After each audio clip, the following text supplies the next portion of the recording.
지난 주간에 뉴스를 보다 보니까 국제 심판인 최용구 씨에 대한 이야기가 잠깐 기사에 실린 것을 보았습니다.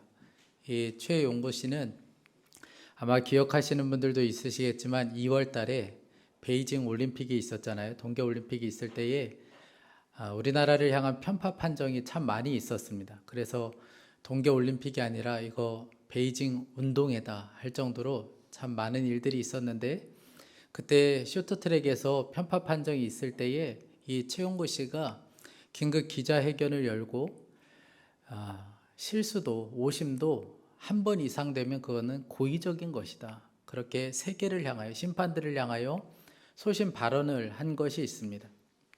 그렇게 발언을 하고 딱 2개월이 지났는데 통보가 내리기를 국제 심판에서 탈락시키는, 그러니까 거기서 탈퇴시키는 그런 뉴스가 나왔습니다. 최용구 씨가 이야기하기를 어쩔 수 없었다, 그렇게 발언할 수밖에 없었던 것은 앞으로 선수들이 남은 경기를 생각하면, 이 사기를 생각하면 그렇게 할 수밖에 없었고, 그리고 그렇게 발언할 때는 이런 것을 예상을 했었다. 그리고 나는 지금도 그렇게 이야기한 것에 대해서 전혀 후회하지 않는다, 그렇게 기사에 적혀 있는 것을 보았습니다. 여러분, 세상을 거스르며 산다는 것이 쉽지가 않습니다. 잘못된 것에 대해서 잘못되었다고 이야기하는 것이 참 어려운 때를 우리가 살아가고 있습니다. 그래서 때로는 잘못된 것을 보고도 그냥 눈 감고 지나갈 때가 있잖아요. 괜히 신경 써봐야 나만 더 손해보고 나만 더 불이익 당할 수 있다는 생각 때문에 그냥 모른 척 지나갈 때도 여러분 여러 번 있지 않습니까? 오늘 이 말씀은 이런 시대를 살아가는 저와 여러분들을 향하여 이 땅에서 신앙인이, 믿는 그리스도인들이 어떻게 살아야 하는지를 너무나도 잘 보여주는 말씀입니다. 우리가 지난주 말씀에 이어서 바로가 이스라엘 백성들을 멸절시키려고 여러 번 노력하죠. 그래서 고된 노동을 시키면 해결할 수 있을까 싶어서 중노동을 시켜보지만 그러면 그럴수록 더욱더 번성하게 되는 것을 보았습니다. 그래서 또 다른 방법을 선택한 것이 오늘 말씀입니다. 애굽왕 바로가 산파들을 불러다가 그 산파들에게 이야기하죠. 히브리 사람들이 아이를 낳을 때에 여자이면 살려두고 남자이면 모조리 죽이라는 명령을 내립니다. 이건 그냥 부탁한 정도가 아니고 왕으로서 내리는, 신이라고 불리는 바로가 내리는 명령이었습니다. 여러분, 이 산파들은 그저 왕이 하라면 하는 연약한 여인들에 불과했습니다. 그런데 오늘 말씀해 보니까 17절 말씀에 애굽 왕의 명령을 어기고 남자 아기들을 살린지라. 이 산파들이 왕의 명령을 거부하고 그리고 남자 아이들을 모두 다 살려냈다는 거예요. 여러분, 오늘 이 말씀을 보면서 여러분들은 어떤 생각이 드십니까? 바로가 원했던 것, 결국 바로가 원했던 것은 생명이었습니다. 지금 우리가 사는 이 시대는 바로가 판을 치는 시대 가운데 우리가 살아가고 있습니다. 죽음의 권세가 사람들의 생명을 노리고 있는 이 시대 가운데 우리가 살아가고 있습니다. 생명은 너무나도 존귀한 것이죠. 아이일지라도, 어린 생명일지라도 그 생명은 너무나도 존귀하고, 그리고 그 생명의 주인은 하나님이십니다. 생명의 주관자는 오직 하나님밖에 없어요. 그런데 바로는 착각하고 있었던 것이죠. 자기가 마음만 먹으면 어떠한 생명도 죽일 수 있다, 어떠한 생명도 해칠 수 있다고 착각하고 있었던 것입니다. 저는 오늘 이 말씀을 보다가 낙태 합법화를 시도하려고 하는 그 움직임들에 대해서 생각하게 되었습니다. 여러분, 사람의 생명을 사람이 결정할 수 있다. 내가 결정해서 사람의 생명을 죽일 수도 있고 살릴 수도 있다. 이 생각은 정말 무서운 생각입니다. 그런데 우리나라가 지금 인구가 급격하게 줄어들고 있잖아요. 그래서 나라 안에서 정책을 만들어 놓습니다. 어떻게 하면 아이를 좀 출산하고 그 출산하는 데 도움이 될 수 있을까? 여러 가지 정책을 만들어 놓습니다. 그런데 반면에 너무나도 모순되게도 아이들이 태어나지 못하게 하는 낙태 합법화를 시도하려는 움직임들도 있습니다. 맞지가 않는 거죠. 그러니까 우리나라가 대단히 혼란 가운데 있습니다.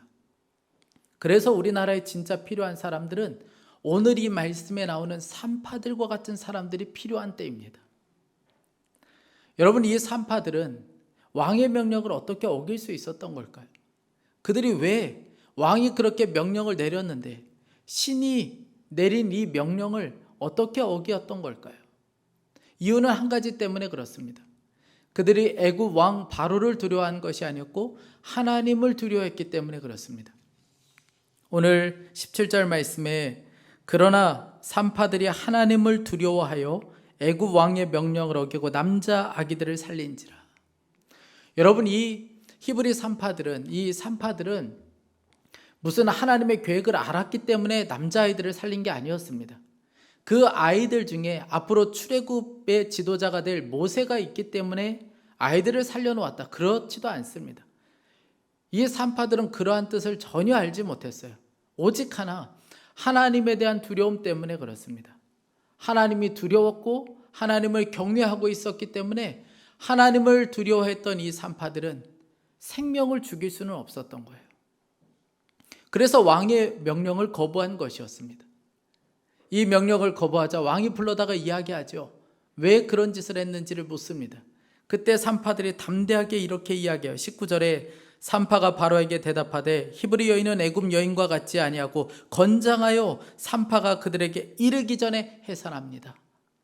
여러분, 이게 말이나 되는 말입니까? 전혀 말도 안 되는 말인데 이 바로가 그 말을 받아들였다는 거예요. 그러니까 산파들의 모든 말, 모든 행동의 근거는 어디 있었냐면 하나님에 대한 두려움에 있었습니다. 사랑하는 성도 여러분, 사람은 누구나 다 두려움의 대상들이 있습니다. 사람은 누구나 다 두려움에 사로잡혀 살아가고 있습니다. 바로 왕 역시 이렇게 악한 행동을 한 것은 하나 때문에 그래요. 그가 두려웠기 때문에 그렇습니다. 이스라엘 백성들이 너무 강성해지고 너무 번성하니까 그게 두려웠기 때문에 이런 악한 행동을 한 것뿐이죠. 우리들도 마찬가지입니다. 사람은 누구나 다 두려움의 대상들이 있어요. 그런데 사람이 한번 두려움에 사로잡히면 옳고 그른 것을 판단할 수가 없게 됩니다. 어떻게 판단해야 되는지 그 판단력이 제대로 서지 않게 돼요. 이것이 바로 지금 이 시대의 사단이 우리에게 주는 방법 중에 하나입니다. 사람으로 하여금 두려움에 사로잡히게 해서 하나님의 말씀대로 살지 못하게 하고 옳고 그른 것을 판단하지 못하게 만드는 것입니다. 제가 아는 목사님 가정에 아이가 한 명 있는데 이 아이가 어린이집 다닐 때에 어린이집에 다녀온 이 아이가 주머니에서 빨래를 하려고 보니까 주머니에서 깍두기가 나온 거예요. 김치가 호주머니에 있는 겁니다. 그래서 상황을 살펴보니까 이 아이가 김치를 안 먹는 아이예요. 근데 어린이집에서 이 반찬이 나오는데 김치가 나오니까 이 아이가 안절부절 못하다가 먹을 수는 없고 안 먹자니 선생님이 너무 무섭고 그래서 선생님이 안 볼 때 몰래 이 깍두기를 주머니에다 넣어놨다가 그리고 집에까지 가져온 거예요. 여러분, 이 아이뿐만 아니라 우리들도 다 사실은 이렇게 살아갑니다. 두려움 때문에 숨기고 두려움 때문에 거짓말하고 두려움 때문에 사실은 악한 자리에 설 때가 너무나도 많이 있죠. 여러분, 결국 신앙생활은 두려워할 분을 두려워하는 것이 신앙생활입니다. 여러분들은 하나님을 향한 두려움 때문에 거짓된 것을 요구할 때 여러분들 단호하게 거절해 보신 적이 있습니까? 하나님에 대한 두려움 때문에 안 된다는 것을 알기에, 하나님의 뜻이 아니라는 것을 알기에 안 된다고 분명하게 이야기해 보신 적이 있습니까? 우리들 마음에 당연히 그렇게 해야 되지. 믿는 성도라면 당연히 마땅히 그렇게 살아가는 것이 맞지. 여러분, 그렇게 생각하지만 사실 그것이 우리들과 크게 상관없을 때는 그렇게 하는 것이 쉽습니다. 그런데 만약 그것이 우리의 먹고 사는 문제와 직결된다면, 우리의 명예와 직결된다면 그렇게 하는 것이 쉽지가 않습니다. 그래서 진짜 하나님을 두려워하지 않으면 그렇게 살 수 없게 된다는 거예요. 생각만 그럴 뿐이지 그렇게 실천하는 것이 어렵다는 것입니다. 여러분, 두려움에는 두 가지의 동기가 있습니다. 하나는 형벌에 대한 무서움에서 비롯된 두려움이에요. 또 하나는 사랑에서 비롯된 두려움입니다. 이 히브리 산파들이 가졌던 두려움은 사랑에서 비롯된 두려움이었어요. 만약 형벌에 대한 무서움 때문에 가졌던 두려움이었다면 바로의 말을 따라야 맞습니다. 왜냐하면 눈앞에 보이는 바로처럼 무서운 사람이 없잖아요. 그런데 히브리 산파들이 가졌던 두려움은 하나님에 대한 사랑에서 비롯된 두려움이었어요. 그분의 말씀대로 살지 못하면 안 되지. 그분의 뜻대로 해야지. 그분의 뜻을 거역할 수 없지. 이런 두려움에서 비롯된 두려움이었어요. 여러분, 이것이 바로 성경에서 말하는 경외함입니다. 우리가 가져야 될 두려움, 우리가 하나님께 가지는 두려움은 바로 이 사랑에서 비롯된 두려움이에요. 이렇게 살아서 하나님과의 관계가 멀어지면 어떻게 하지? 내가 이렇게 살아서, 이렇게 판단해서, 이렇게 결정해서 하나님의 마음을 아프게 하면 안 되지. 이런 사랑에서 비롯된 두려움인 거죠.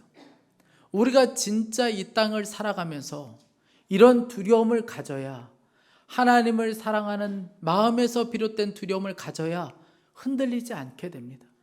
어떤 유혹 앞에서도 우리가 흔들리지 않게 된다는 거예요. 존 비비어 목사님이 쓰신 무엇이 선인가라는 책을 보면 이 책에 1980년대 미국의 텔레비전 설교가로 굉장히 유명한 목사님과의 대화가 나와 있습니다. 미국에서 굉장히 유명한 목사님이 그렇게 굉장한 방송국을 가지고 있고 교회도 대형 교회로 성장시켰어요. 그런데 이분이 마지막에 간통죄와 사기죄로 고소를 당해서 그만 감옥에 들어가게 되었습니다. 그때 존 비비어 목사님이 그분을 찾아가요. 그리고 면회하면서 그분에게 그렇게 질문합니다. 당신은 언제부터 예수님의 사랑을 잃어버렸습니까? 당신은 언제부터 예수님의 사랑이 식어졌습니까? 그러자 그분이 깜짝 놀래요. 사랑이 식다니요? 저는 사랑이 식어본 적이 없습니다. 그런 죄를 지을 때에도 저는 한 번도 예수님에 대한 사랑이 식어져 본 적이 없습니다. 존 비비어 목사님 그 대답을 들으면서 너무 당황스러운 거예요. 어떻게 저런 말을 저렇게 뻔뻔하게 할 수 있을까? 그런데 그분이 하는 이야기가, 저는 그분을 사랑했지만 그분을 두려워하지는 않았습니다. 그분에 대한 두려움은 없었다는 거예요. 여러분, 하나님에 대한 두려움이 없으면 세상 왕에 끌려다닐 수밖에 없습니다. 사람에게 끌려가고 물질에게 끌려갈 수밖에 없어요. 아닌 것을 알면서도 아니라고 말할 수가 없게 됩니다. 제가 목회를 하면서 가장 경계하는 것 중에 한 가지는 사람을 두려워하는 것이에요. 여러분, 말씀드렸죠. 저는 굉장히 심약한 사람이에요. 심장이 굉장히 약한 사람입니다. 그래서 누가 저에게 대해서 나쁜 얘기할까 봐 겁이 나요. 저는 아주 심약한 사람이에요. 그러니까 여러분 조심해 주세요. 제가 쓰러질 수 있으니까. 여러분, 저라고 왜 성도들을 의식하지 않겠어요? 저라고 왜 성도들의 칭찬과 인정을 받고 싶지 않겠습니까? 그런데 제가 사람을 두려워하기 시작하면, 성도님들을 두려워하기 시작하면 그때부터 저는 굉장히 외식적인 사람이 되고 말 겁니다. 아니면서도 그런 척 말하게 될 것이고, 그리고 그분의 잘못된 모습을 봐도 그분의 잘못된 것에 대해서 절대로 말할 수가 없게 될 거예요. 주야로 주님을 묵상하는 것이 아니고 그분을 묵상하게 될 것이고, 주야로 제가 어떻게 하면 주님을 기쁘시게 할까, 이걸 묵상하는 게 아니고 어떻게 하면 그분의 비율을 맞춰드릴 수 있을까. 그러면 금방 얼마 지나지 않아서 교회에서 이런 소문이 나기 시작할 겁니다. 목사님은 그 사람만 좋아하는 것 같아. 저는 그분이 너무나도 두려운 것인데 성도들이 보기에는 그분을 너무 좋아하는 것처럼 보여줄 수 있게 되는 거죠. 여러분, 그러면서 교회는 깨어지는 것입니다. 그러면서 교회 안에 분열이 찾아오게 되는 것이죠. 저의 모든 것을 붙잡고 계시는 분은 하나님이시다. 진짜 나의 왕은 예수님밖에 없다. 이게 분명하지 않으면 저는 여러분 사람의 종이 될 수밖에 없습니다. 그건 여러분들도 마찬가지입니다. 여러분, 우리의 사명은 다른 것에 있지 않아요.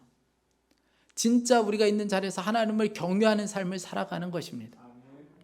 산파들은 믿음이 분명했어요.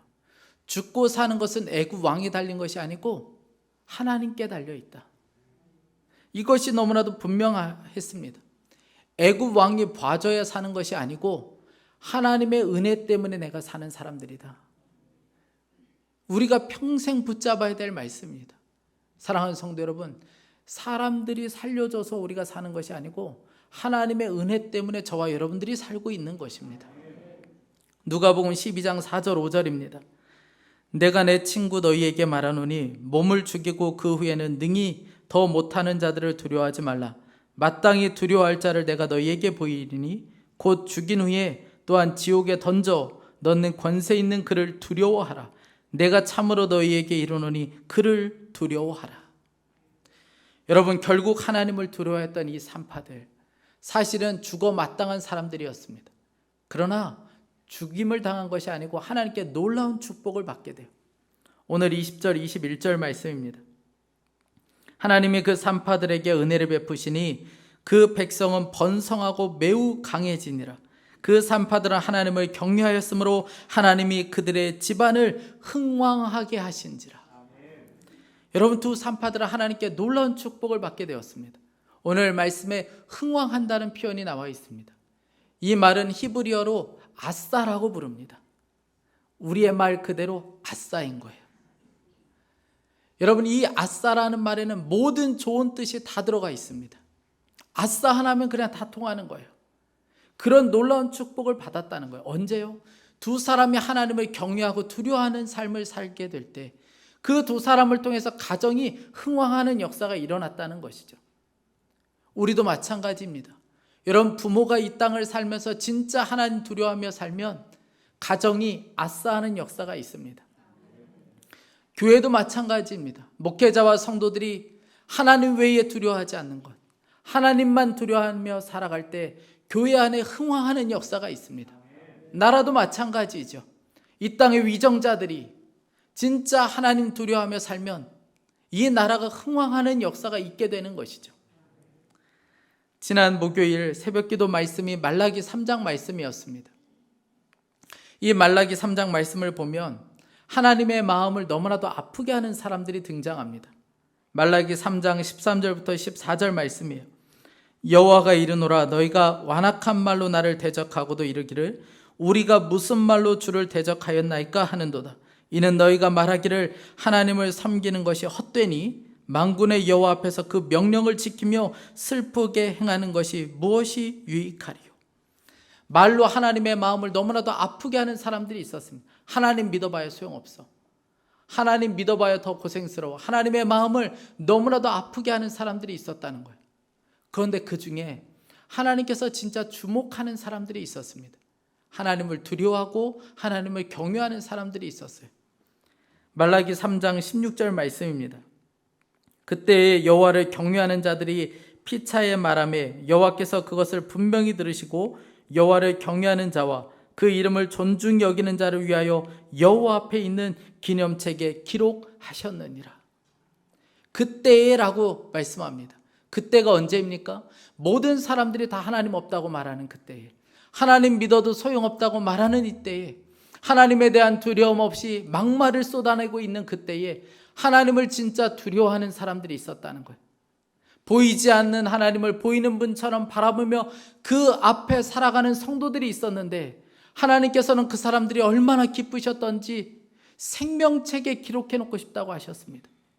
생명책에 기록한다는 것은 기록할 정도로 내가 너를 영원히 잊지 않겠다는 약속의 말씀인 거예요. 여러분, 이것처럼 놀라운 축복이 어디 있습니까? 진짜 아싸인 거죠. 진짜 흥왕인 것입니다. 제가 설교를 준비하는 중에 한 목사님께서 그 교회 청년에 대해서 이야기하는 것을 그 글로 적은 것을 보았는데 참 감동이 되더라고요. 한 청년이 결혼을 해서 가정을 꾸렸는데 가정이 너무나도 행복해요. 그런데 직장 생활은 너무나도 괴로운 거예요. 이 청년이 모태신앙이라 술을 마셔본 적도 없고 무슨 접대를 알지도 못해요. 근데 회사에 취직했는데 영업사원으로 취직을 하게 됩니다. 술을 마셔야 되고 접대를 해야 되는 그런 영업사원으로 취직하게 된 거예요. 너무나도 곤혹스럽고 너무나도 죄책감이 들고 술자리에 갔다 오면 너무 고통스러운 거예요. 하나님 앞에 너무나도 죄스럽고 그러다가 하나님께 도무지 안 될 것 같다. 회사를 그만둘 수는 없고 하나님께 간절히 기도했는데 하나님께서 기가 막힌 방법을 알려주시는 거예요. 그래서 그 방법대로 영업을 했더니 진짜 잘 되기 시작하는 거예요. 한 번은 회사에서 회식이 자리가 있었는데 그때 상무님이 술잔을 돌리기 시작해요. 이 청년이 술잔을 받으면서 저는 술을 마시지 않습니다. 그러자 상무님이 거기서 고래고래 소리를 지르면서 당장 내일부터 회사 나오지 말라고, 너 같은 놈은 필요 없다고 막 소리를 지르는데, 이 청년 하나 때문에 그 회식 자리가 거의 살얼음판이 되고 만 거예요. 너무 무서웠어요. 그래서 이 청년이 술잔을 받아 들고 그 상무님을 향하여 그렇게 이야기했다는 거예요. 상무님, 저는 상무님이 너무 두렵습니다. 그리고 내일부터 회사 못 나오면 그것도 실직하는 것도 너무 무섭고 두렵습니다. 그런데 저는 하나님이 더 두렵습니다. 그러면서 이 청년이 다 보는 앞에서 그 받은 술잔을 마신 거예요. 근데 이 청년이 그 한 잔 마시고 쓰러졌어요. 쓰러져서 기절을 하고 응급실에 실려갔습니다. 다행히 몇 시간 만에 깨어났어요. 여러분, 술 잘 드시는 분들은 이해가 되지 않지요? 근데 몇 시간 만에 깨어났어요. 눈을 떴더니 상무님이 그 앞에 서 있는 거예요.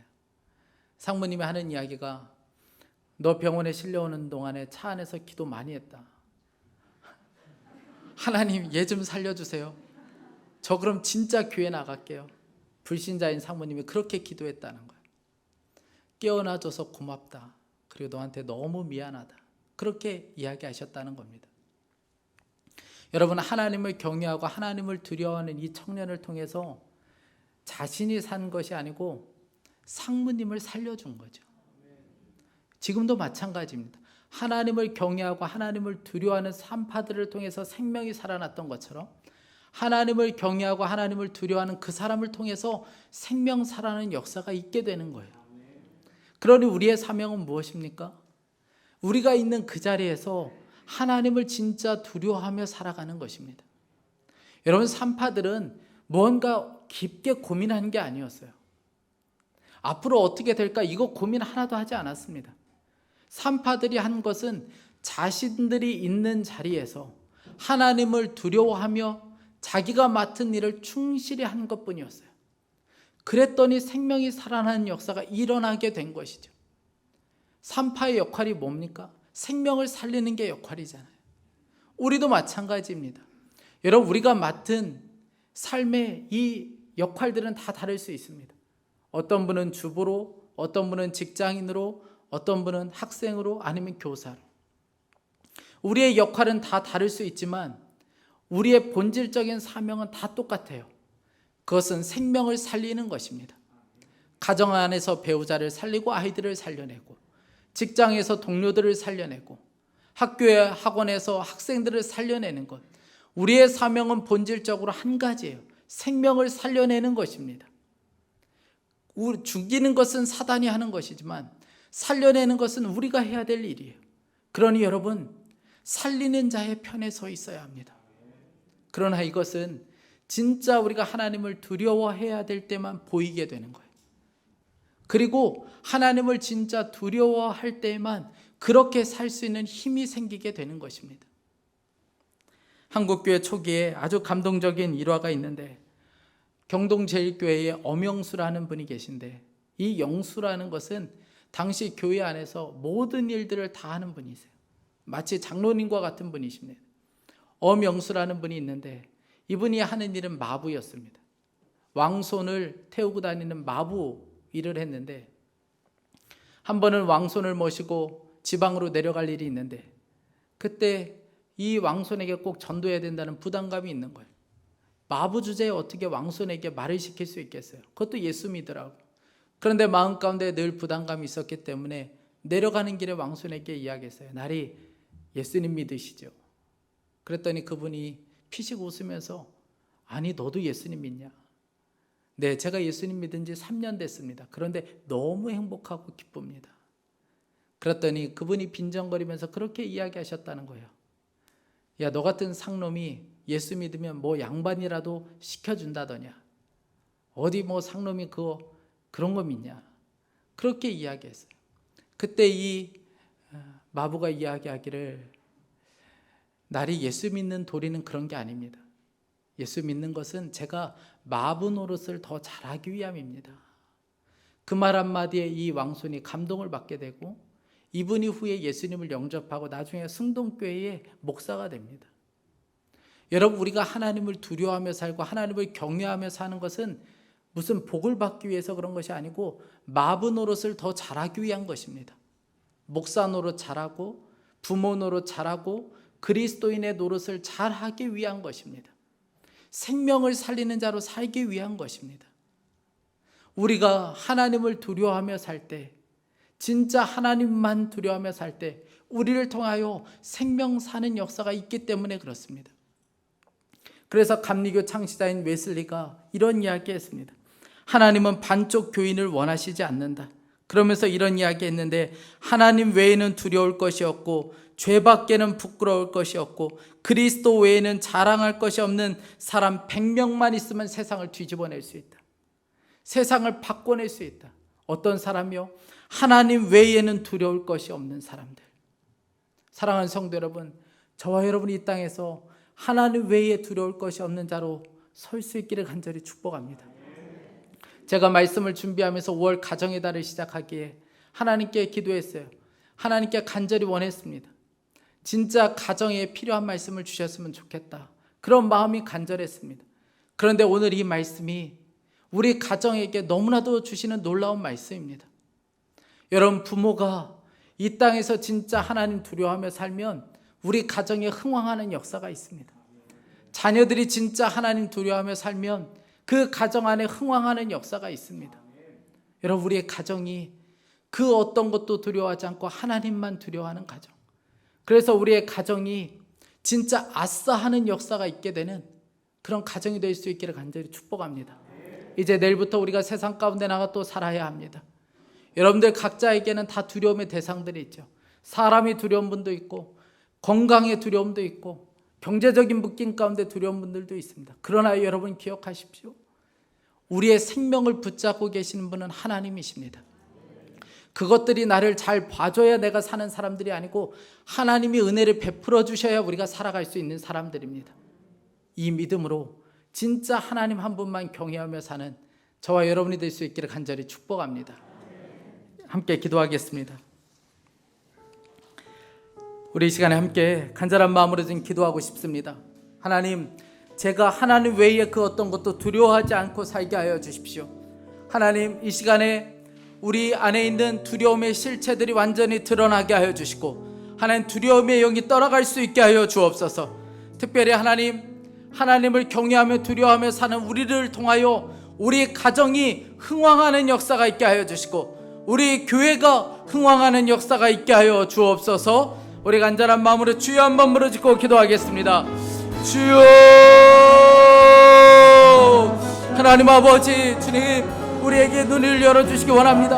하나님, 진짜 하나님 한 분만 경외하며 하나님 한 분만 두려워하는 자로 살아갈 수 있게 하여 주옵소서. 하나님 아버지, 세상에 하나님 외에 두려울 것이 없고 세상에서 하나님 외에 두려울 것이 없는 자로 살아갈 수 있게 하여 주시기 원합니다. 하나님 아버지, 하나님을 두려워하는 우리를 통하여 가정 안에 흥왕하는 역사가 있게 하여 주시고 하나님을 경외하고 하나님을 두려워하는 목사와 성도들을 통하여 교회가 흥왕하는 역사가 있게 하여 주시기 원합니다. 하나님 아버지, 주여 은혜를 베풀어 주소서.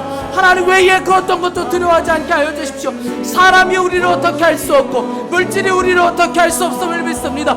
죽음의 권세가 하나님 아버지 우리를 어떻게 할 수 없음을 믿습니다. 우리의 눈이 열릴 수 있게 하여 주시고 하나님 외에 그 어떤 것도 두려워하지 않는 하나님 한 분만 두려워할 줄 아는 자로 살아가게 하여 주소서. 하나님 아버지, 주여 은혜를 베풀어 주시고 우리의 눈이 온전히 열릴 수 있게 하여 주시기 원합니다.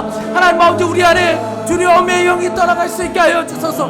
내가 주 예수 그리스도의 이름으로 선포합니다.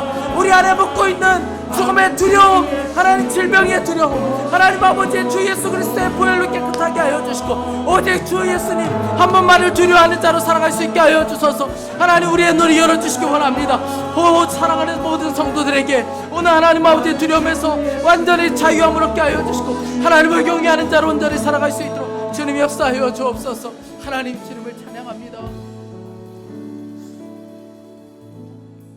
사랑하는 주님, 세상을 거스르며 사는 것이 참 어려운 때를 살아가고 있습니다. 하나님, 오늘 말씀을 통하여 우리 안에 누구를 두려워할 것인가에 대한 분명한 답이 있게 하여 주옵소서. 하나님, 오직 하나님만 두려워하는 자로 하나님 우리가 살아갈 수 있기를 원합니다. 하나님, 자신의 자리에서 오직 하나님만 두려워했던 두 산파를 통해 생명의 역사가 있었던 것처럼 우리가 서 있는 자리에서 하나님만 두려워하는 자로 살게 하여 주옵소서. 살리는 자로 살아갈 수 있게 하여 주옵소서. 우리 자신이 우리의 가정을 흥왕케 하는 통로가 되기를 간절히 원합니다. 하나님 외에 두려울 것이 없는 부모를 통해 가정이 흥왕하는 역사가 있게 하여 주옵소서. 특별히 하나님 외에 두려울 것이 없는 목회자와 성도들을 통해 우리 교회가 흥왕하는 역사가 있게 하여 주옵소서. 하나님 외에 두려울 것이 없는 위정자들을 통하여 이 땅이, 이 나라가, 이 민족이 흥왕하는 역사가 있게 하여 주시기 원합니다. 사랑하는 주님, 이 나라를 긍휼히 여겨 주십시오. 정말 바로가 판을 치는 시대를 살아가고 있습니다. 이때에 산파도 같은 자들을 곳곳에서 일으켜 주옵소서. 산파의 심정을 가진 부모가 일어날 수 있게 하여 주시고, 산파를 가진 심정을 가진 의사가 나오고, 산파의 심정을 가진 정치인들이 나올 수 있게 하여 주십시오. 그래서 이 땅에 죽음의 권세가 떠나가게 하여 주시고 생명의 역사가 일어날 수 있게 하여 주옵소서. 오늘 예배하는 모든 성도들의 심령 안에서 두려움의 영이 쫓김을 받게 하여 주시기 원합니다. 질병에 대한 두려움, 먹고 사는 것에 대한 두려움, 사람에 대한 두려움, 하나님 아버지 주님 앞에 간절히 원합니다. 우리의 생명을 붙잡고 계신 분이 주님이시니 주님께 우리의 삶 전부를 의탁드립니다. 주님, 마음껏 우리의 삶을 이끌어 주십시오. 우리는 오직 하나님 한 분만 경외하고 두려워하며 살게 하여 주옵소서. 하나님, 주님 앞에 예배하며 귀한 예물을 봉헌하여 드렸습니다. 이 예물 주님께서 기쁘게 받아주시기 원합니다. 주님 사랑하는 마음으로 드렸으니 이 예물을 통하여 곳곳에 생명의 역사가 더 풍성히 일어날 수 있게 하여 주옵소서. 하나님 감사합니다. 주 예수 그리스도의 이름으로 기도했습니다. 아멘.